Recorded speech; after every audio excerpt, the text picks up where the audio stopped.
5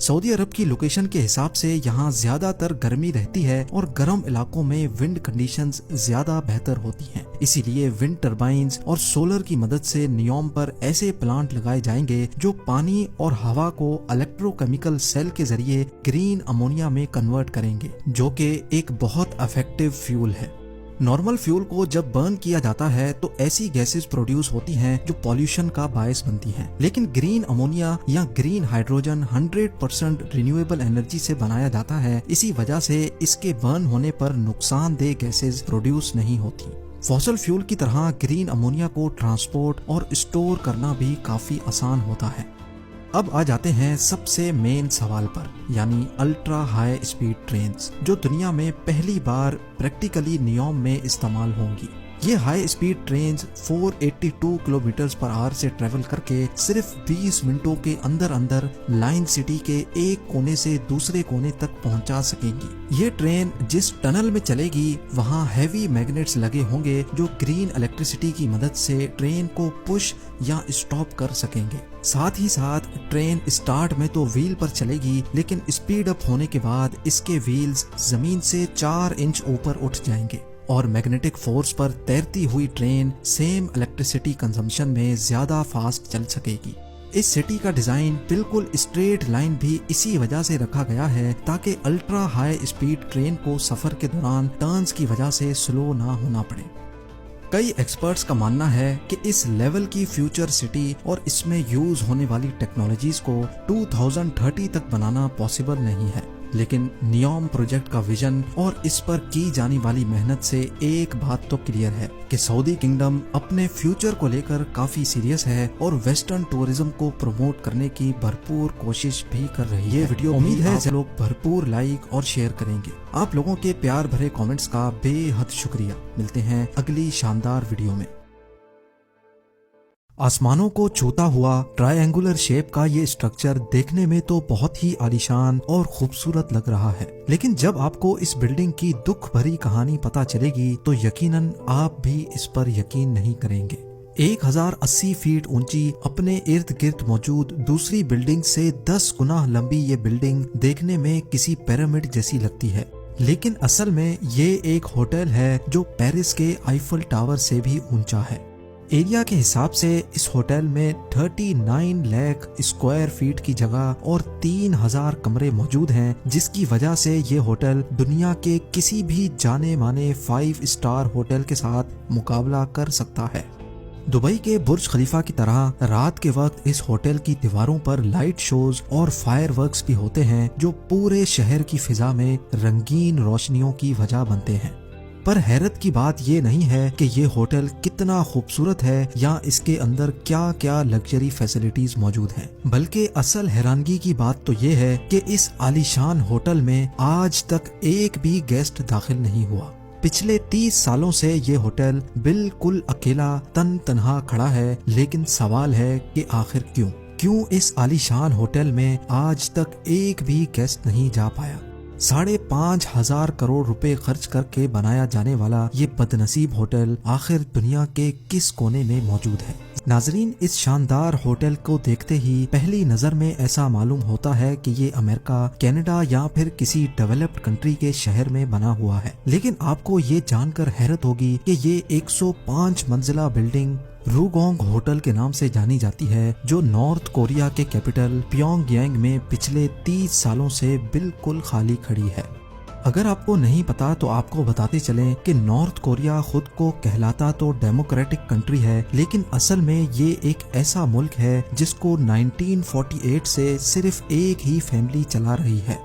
کم family کی 3 نسلیں پچھلے 74 سالوں سے نارتھ کوریا پر زبردستی راج کر رہی ہیں۔ نارتھ کوریا شاید دنیا کا واحد ملک ہے جہاں ہر سال الیکشنز تو ہوتے ہیں، لیکن کینڈیڈیٹ صرف ایک ہی کھڑا ہوتا ہے، اور وہ کینڈیڈیٹ نارتھ کوریا کا سپریم لیڈر یعنی کم فیملی کا ممبر ہی چوز کرتا ہے۔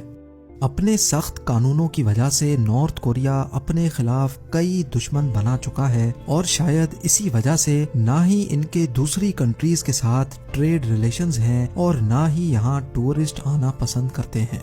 ہر سال پورے نارتھ کوریا میں 3 لاکھ وزٹرز جاتے ہیں۔ دیکھنے میں تو یہ فگر کافی زیادہ لگتا ہے، لیکن اس کے پڑوسی ملک یعنی ساؤتھ کوریا کے سالانہ 175 لاکھ وزٹرز کے مقابلے میں یہ نہ ہونے کے برابر ہی ہے۔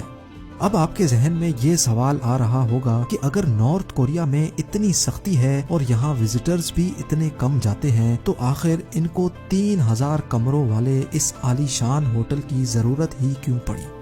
اصل میں یہ بات ہے 1986 کی، جب یونائٹڈ اسٹیٹس اور سوویت یونین کے درمیان کولڈ وار چل رہی تھی۔ اس جنگ میں نارتھ کوریا سوویت یونین کی طرفداری کر رہا تھا، جبکہ اس کا پڑوسی ملک یعنی ساؤتھ کوریا امریکہ کی طرف تھا۔